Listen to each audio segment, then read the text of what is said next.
The alley was silent except for Ethan's terrified breathing. 3 men had surrounded my 16-year-old brother beneath a flickering streetlight, and he looked completely trapped. I should have been afraid. Instead, I ran straight into the circle and stood in front of him. My hands were shaking. My heart felt like it might explode. But I did not move. "If you want him, you will have to go through me first." The men stared at me in disbelief. I was 5 feet 5 inches tall, wearing a grocery store uniform and holding a backpack. They could not understand why I was standing there. Neither could I. All I knew was that Ethan was the only family I had left. Across the street, hidden inside a black SUV, Vincent Romano watched everything through the rain-covered window. The most powerful man in the city had seen fear thousands of times. He had seen people run. He had seen people surrender. But he had never seen someone willingly step into danger for someone else. Especially not someone as small and fragile as me. The next day, Vincent discovered the truth. I worked 2 jobs. I skipped college so Ethan could stay in school. Every extra dollar I earned went toward rent, food, and his future. Then he learned something even more shocking. Ethan had accidentally witnessed information that powerful people desperately wanted hidden. Suddenly, my little brother was in danger, and I had no idea why. While I was fighting to protect Ethan, Vincent found himself facing a choice he never expected. Follow the rules that built his empire. Or protect the sister who refused to abandon her family. But when the truth finally surfaced, Vincent made a decision so costly that it threatened everything he had spent years building. And the moment I discovered what he sacrificed for us, my entire world changed forever. The moment you decide to protect someone you love, fear becomes a luxury you can no longer afford. I learned that on a cold November night when I saw my little brother standing alone beneath a flickering streetlight. The wind pushed loose newspapers across the alley. Rainwater shimmered beneath the yellow glow of old lamps. Everything about the scene felt wrong. Ethan was supposed to be at basketball practice. He was supposed to be texting me about dinner. Instead, he stood frozen in the middle of a narrow alley while 3 men blocked every direction he could run. For a second, I stopped breathing. My grocery store shift had ended only 10 minutes earlier. I still wore my work uniform. My backpack hung from one shoulder. My feet hurt. My paycheck was already spent before it even arrived. I was exhausted.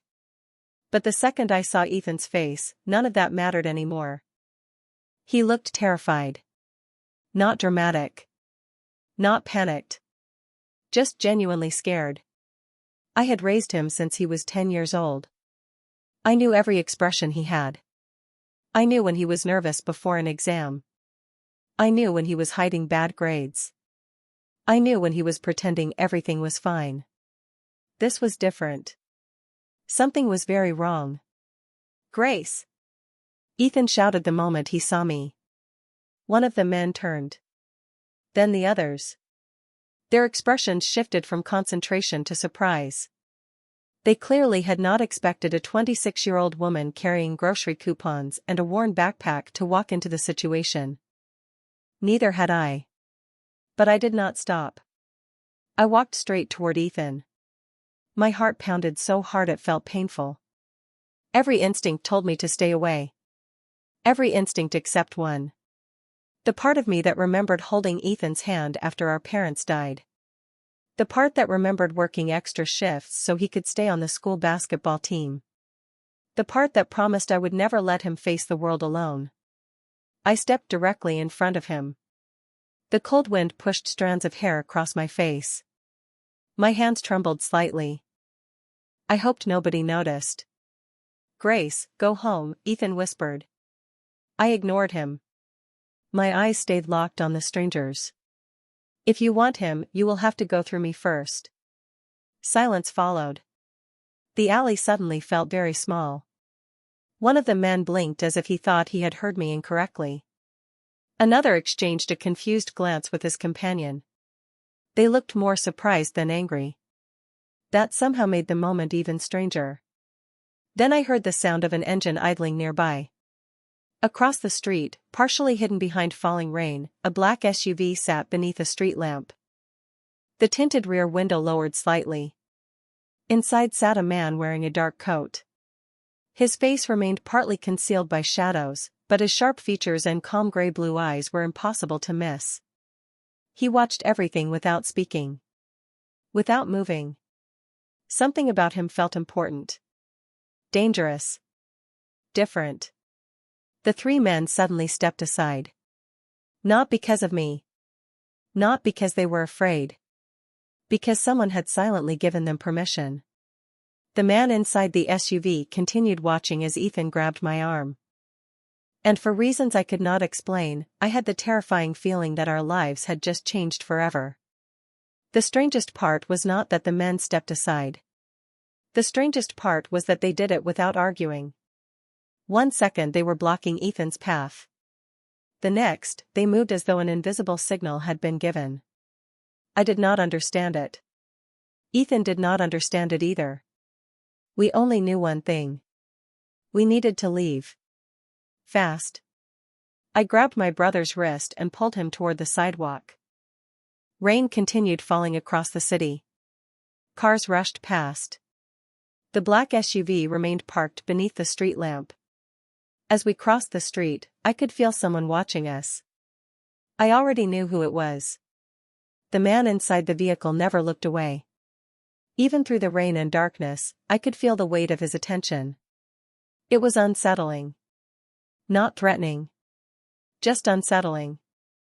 Ethan remained silent until we reached our apartment building 3 blocks away. The old elevator was broken again, forcing us to climb 6 flights of stairs. Neither of us spoke until the apartment door closed behind us. Then I turned toward him. Start talking.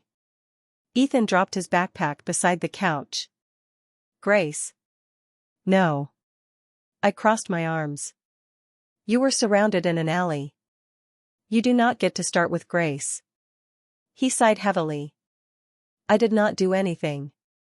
People are usually not cornered by strangers because they did nothing. Ethan sat down at the kitchen table and rubbed his face. He suddenly looked younger than 16. Tired. Worried. Vulnerable. The sight immediately softened my anger. What happened? I asked more gently. He stared at the table for several moments before answering. A few days ago, I was leaving basketball practice. My stomach tightened. And? I found a phone. That was not the answer I expected. A phone? He nodded. Someone dropped it near the parking lot. I frowned. Then return it. I tried. His voice became quieter. But before I could, I accidentally saw something. The apartment suddenly felt very small. Rain tapped softly against the windows. Ethan looked toward me. There were messages on it. What kind of messages? He swallowed hard. The kind that made me realize whoever owned the phone would not want anyone reading them. A chill moved through me. Did you tell anyone? No. Did you keep the phone? Ethan nodded. For several seconds, neither of us spoke. Finally, I sat down across from him. Where is it? He reached into his backpack and carefully placed a black smartphone on the table. It looked completely ordinary, which somehow made it more frightening. Ethan. I took a slow breath. You should have told me immediately. I know. He looked miserable. I was scared. I wanted to be angry. I wanted to lecture him. Instead, I reached across the table and squeezed his hand. We will figure this out. Across the city, Vincent Romano sat inside his penthouse office staring at a report. Ethan Walker. 16 years old. Honor student. Basketball player. No criminal record. No history of trouble. Vincent closed the file and looked out at the skyline. Then he asked a question that immediately changed everything. Has anyone told the girl what her brother is carrying? The answer came quickly. No. Vincent remained silent for several moments. Then he looked back toward the city lights and said quietly, "That is about to become a problem. Some sacrifices happen so slowly that nobody notices them until years later." The morning after Ethan showed me the phone, I woke up before sunrise and stared at the kitchen ceiling for almost an hour.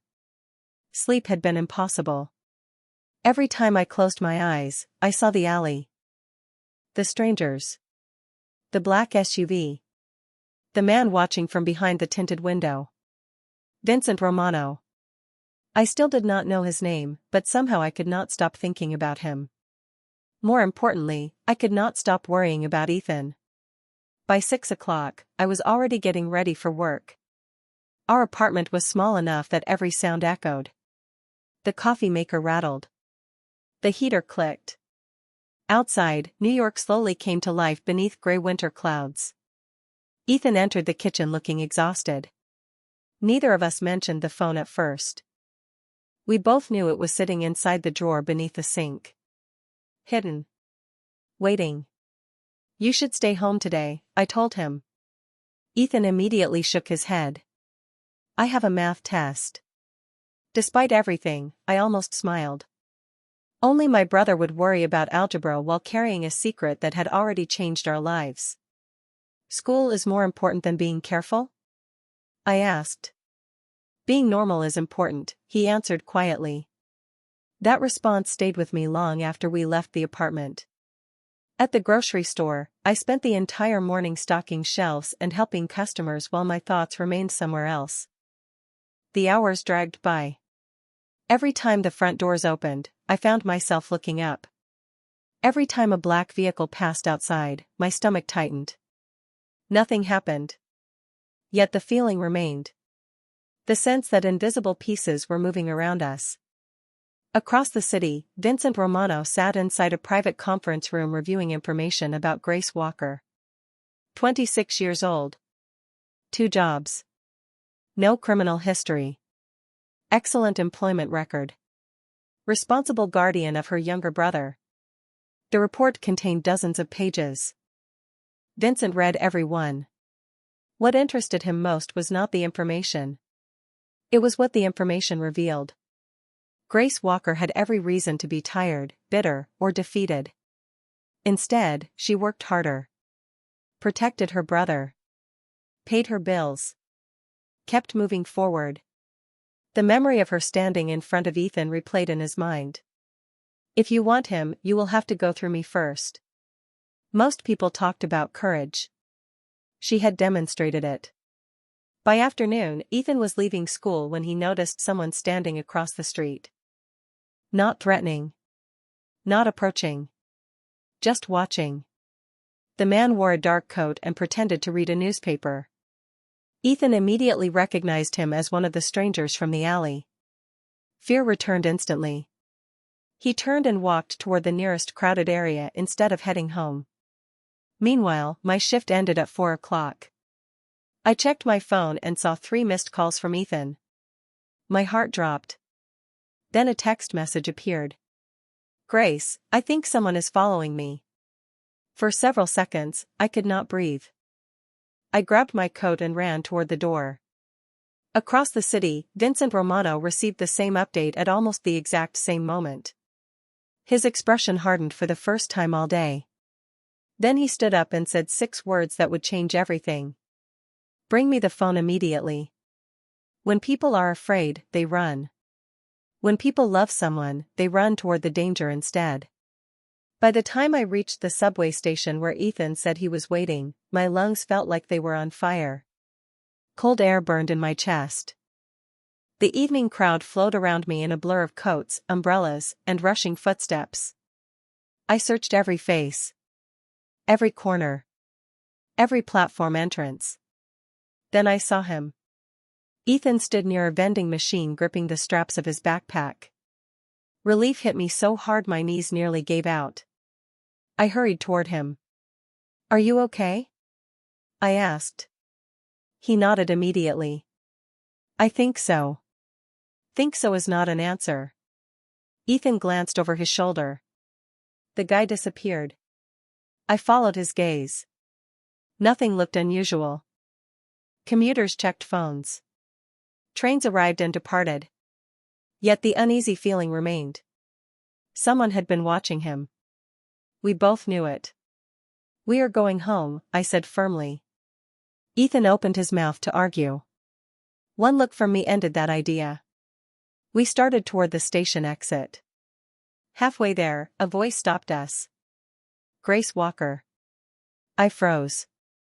Ethan froze. Slowly, we turned around. A tall man stood a few feet away. Dark coat.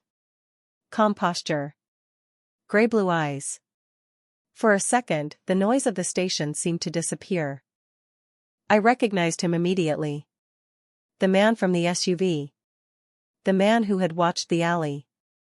The man whose presence seemed to change the behavior of everyone around him. "Who are you?" I asked. He studied me for a moment. "Vincent Romano." The name meant nothing to Ethan. It meant something to me. Not because I knew details. Because I had heard it whispered before. News articles. Business headlines.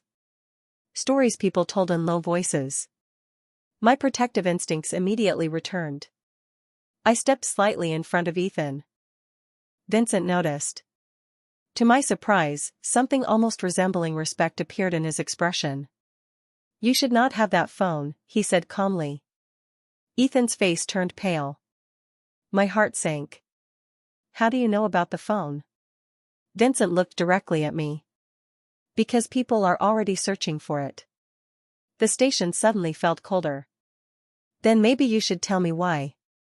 Vincent remained silent for several seconds. Long enough to make me uncomfortable.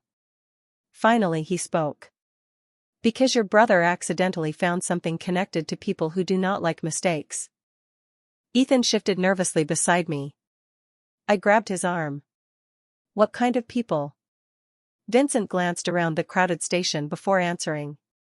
"The kind who will not stop looking." Fear finally reached me. Not for myself. For Ethan. Vincent seemed to notice. His voice softened slightly. "Listen carefully. Neither of you understand how serious this is." "Then explain it," I demanded. Instead of answering immediately, Vincent looked at Ethan. Then back at me. "The phone stays with me tonight." "Absolutely not." The refusal left my mouth instantly. Vincent did not seem surprised. If anything, he looked as though he expected it. Around us, commuters continued moving through the station completely unaware that 3 lives had just collided. Then Vincent said something that changed everything. "Grace, if I wanted the phone, I would already have it. I am trying to keep your brother safe." For the first time since meeting him, I did not know whether to trust him or fear him. And that uncertainty terrified me more than either option. Trust is easy when life is simple. The problem was that nothing about my life felt simple anymore. The subway station conversation stayed with me long after Ethan and I returned home. Vincent Romano's words echoed through my mind. "I am trying to keep your brother safe." The statement should have reassured me. Instead, it created even more questions. If Vincent truly wanted to help us, why did he know so much about the phone? Why did people listen when he spoke? Why had those men stepped aside in the alley the moment he appeared? Most importantly, why was someone like him involved at all? The next morning, I opened the kitchen drawer and stared at the phone. It looked harmless. Ordinary. A black rectangle resting beside takeout menus and old batteries. Yet somehow it had managed to pull powerful people into our lives. Ethan sat across from me eating cereal. Neither of us looked relaxed. "Maybe we should give it to him," Ethan said quietly. I looked up. "Yesterday you did not trust him." "Yesterday I did not know what to think." Ethan pushed his bowl away. "Grace, the people looking for this thing seem serious." I hated that he was right. Before I could answer, my phone vibrated. An unknown number appeared on the screen. My stomach tightened immediately. For several seconds, I considered ignoring it. Then I answered. Hello? Silence. Then a familiar voice. Calm. Controlled. You still have the phone. It was Vincent. Somehow that fact annoyed me. Good morning to you too. To my surprise, he almost sounded amused. I assume you did not sleep much. I assume you enjoy knowing things you should not know. A brief pause followed. Fair enough. I glanced at Ethan. He was listening carefully. Why are you calling? Vincent's tone became serious. Because the situation is changing. The words immediately caught my attention. What does that mean?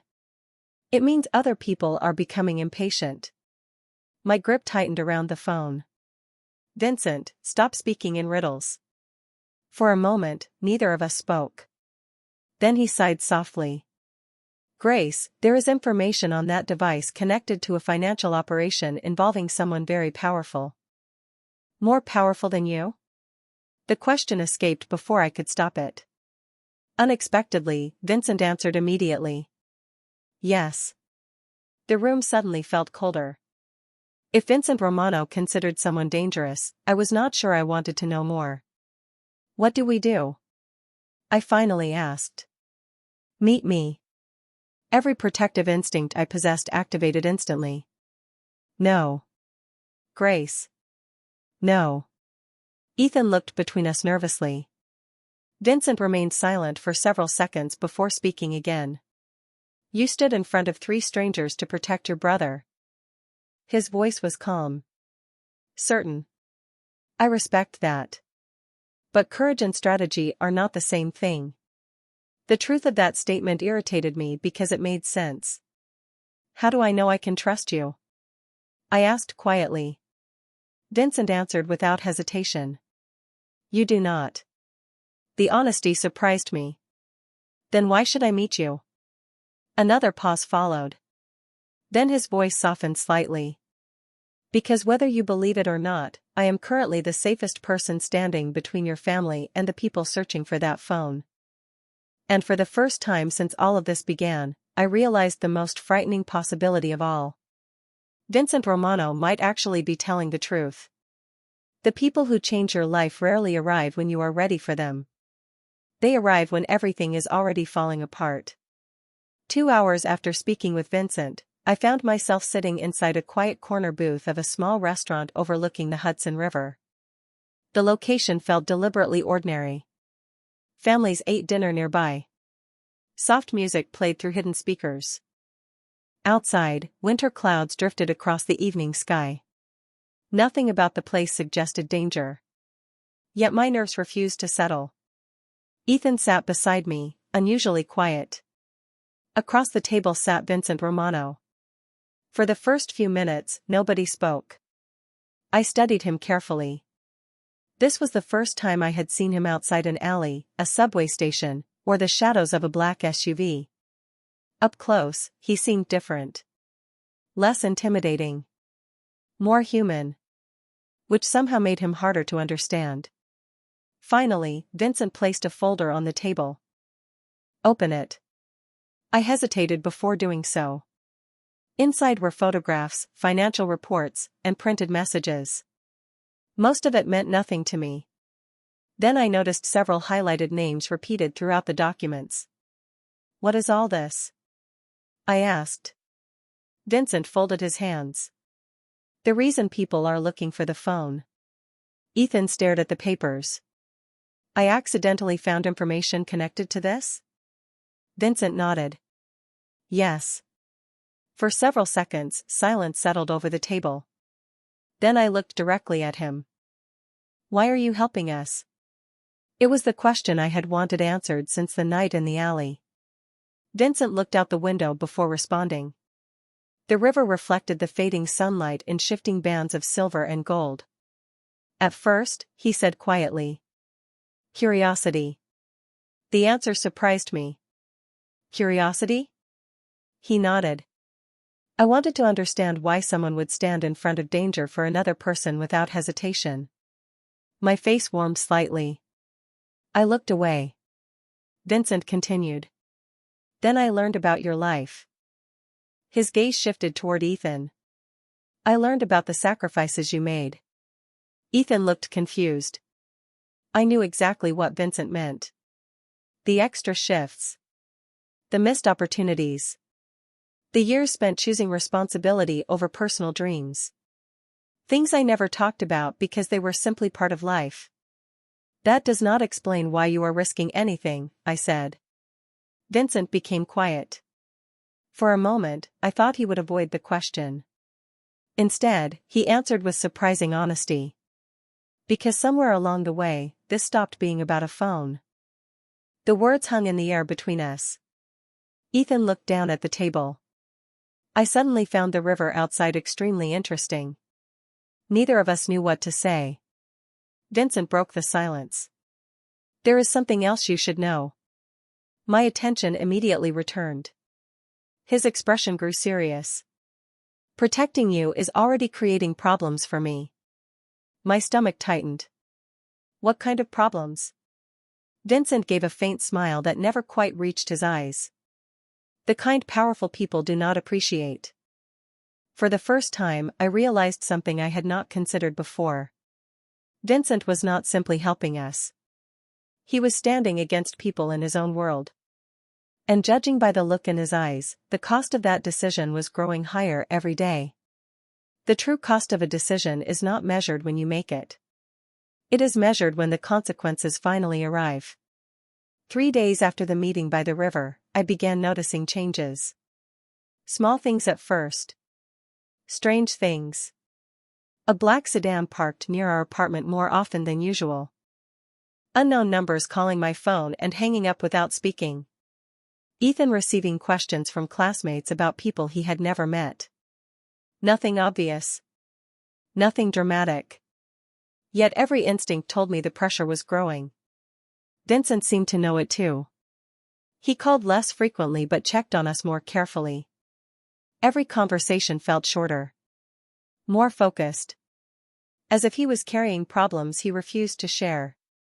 One snowy evening, I finished my shift and stepped outside the grocery store. The city glowed beneath fresh snow.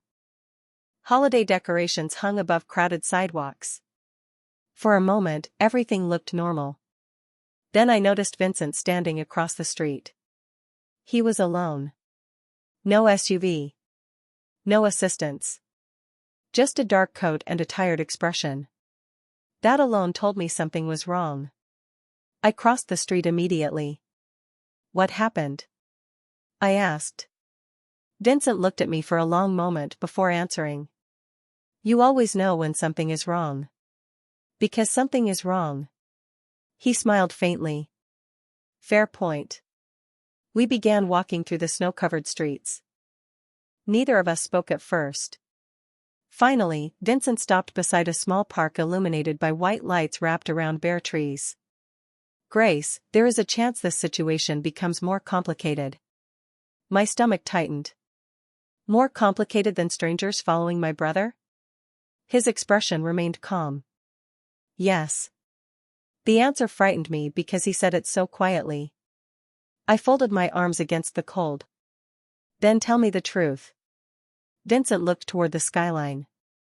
For a moment, he seemed older than usual.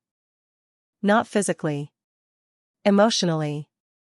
The people connected to that phone expected me to step aside. And you did not. He shook his head. No. Why? The question escaped before I could stop it. Vincent turned toward me. Snowflakes drifted between us. Because I could not. The honesty in his voice caught me off guard. For several seconds, neither of us spoke. Then I finally understood something that had been growing between us since the alley. This had stopped being a responsibility. It had become personal. Vincent. My voice softened. You do not owe us this. A shadow of a smile appeared. Maybe not. His gray-blue eyes held mine. But I am not walking away. The certainty in his words left me speechless. Then his phone rang. The expression on his face changed the moment he looked at the screen. Calm disappeared. Focus returned. He answered immediately and listened without speaking. 30 seconds later, he ended the call. What happened? I asked. Vincent looked toward the city lights. His jaw tightened slightly. Someone finally discovered where the phone is. Cold fear rushed through me. Ethan? Vincent shook his head. Not Ethan. Relief lasted less than a second. Then who? Vincent looked directly at me. Me. And in that moment, I realized the battle had just shifted from protecting my brother to protecting the man who had chosen to protect us. Sometimes the person who saves you is the one you never expected to protect. After Vincent told me that the attention had shifted toward him, neither of us moved for several seconds. Snow continued falling around us. The city lights reflected across the white sidewalks. Everything looked peaceful.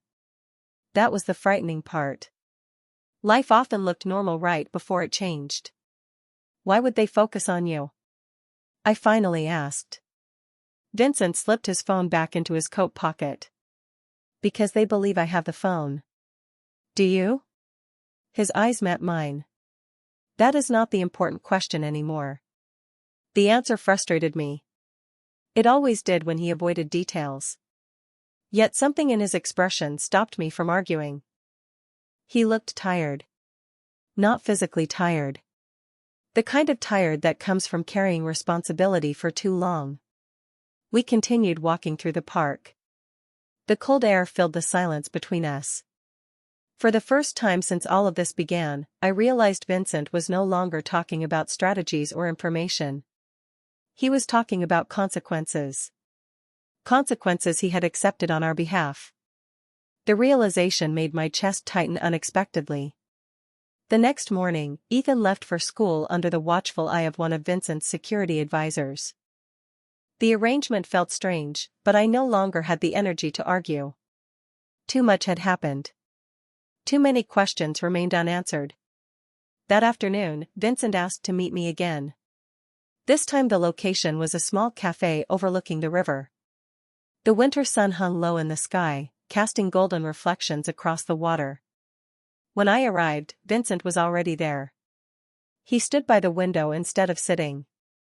For several moments, neither of us spoke. Then he handed me a folder. What is this? I asked. The truth. My heart immediately accelerated. I opened the folder and slowly examined the documents inside. Financial records. Internal communications. Evidence connecting several powerful individuals to activities they desperately wanted hidden from public view. Suddenly everything made sense. The phone had never been valuable because of the device itself. It was valuable because of what it exposed. I looked up at Vincent. You could have walked away. He nodded. Yes. You could have protected yourself. Another nod. Yes. I closed the folder. Then why did you not? For the first time since I met him, Vincent looked genuinely vulnerable. Not powerful. Not intimidating. Vulnerable.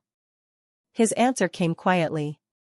Because the night I saw you step in front of your brother, I realized something. I waited. Vincent's gaze drifted toward the river before returning to me. You were willing to risk everything for family. His voice remained calm. I spent years building influence and success. Then I met someone who reminded me what actually matters. Emotion caught me completely off guard. Neither of us looked away. The noise of the cafe faded into the background. The world seemed smaller somehow. Simpler. Then Vincent smiled faintly. Besides, he said, breaking the intensity of the moment, you would never have forgiven me if I abandoned Ethan. Despite everything, I laughed. The sound surprised both of us. Outside, snowflakes drifted across the river. Inside, for the first time since the alley, fear seemed a little less powerful than hope. And neither of us realized that the final choice that would change all of our lives was only days away. The people who leave the deepest mark on your life are often the ones who remind you who you were meant to become. For days after our meeting at the cafe, the storm that had been building for weeks finally reached its conclusion. Not with sirens. Not with chaos. But with a decision. Vincent spent those days working almost nonstop. Meetings. Calls. Conversations behind closed doors. While Ethan focused on school and I tried to maintain some sense of normal life, Vincent carried the weight of choices that would affect all of us. Then one snowy Friday evening, he asked to see us. The location was simple. A small community center not far from our apartment. The same kind of place most powerful people would never notice. When Ethan and I arrived, Vincent was waiting near a window overlooking the snow-covered street. He looked tired. But for the first time since I met him, he also looked at peace. "What happened?" I asked. Vincent smiled faintly. "It is over." Those two words felt almost impossible to believe. Ethan stepped forward. "The phone?" Vincent nodded. "The information has been turned over to the proper authorities and independent investigators. Everything connected to it is no longer hidden." I stared at him. "And the people involved?" "They are dealing with consequences of their own decisions." His voice remained calm. There was no satisfaction in it. Only acceptance. For several moments, none of us spoke. The tension that had followed us for weeks finally began to fade.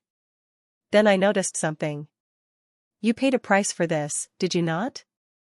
Vincent looked away briefly. That was all the answer I needed. Ethan noticed it too. "What happened?" Vincent shrugged lightly. "Some partnerships ended. Some opportunities disappeared. A few people are no longer happy with me." The understatement almost made me laugh. Even now, he refused to talk about his sacrifices. "You could have avoided all of that," I said quietly. Vincent met my eyes. "Yes." "And you still did it?" He nodded once. "Yes." The room fell silent again. Outside, snow drifted beneath the streetlights. Inside, I realized something important. The man standing in front of me was no longer the distant figure I had seen through the window of a black SUV. He was someone who had chosen people over power. Family over influence. Integrity over convenience. Ethan suddenly broke the silence. "You know," he said, looking at Vincent, "Grace was right about you." Vincent raised an eyebrow. "She was?" My face immediately warmed. "Ethan." My brother ignored me completely. "She said there was something different about you." Vincent looked toward me. A smile appeared in his eyes before it reached his face. For the first time, I did not look away. Outside, winter continued painting the city white. Inside, something else had changed. Fear no longer controlled the story. Hope did. Months earlier, I had stepped in front of my little brother because I believed family was worth protecting.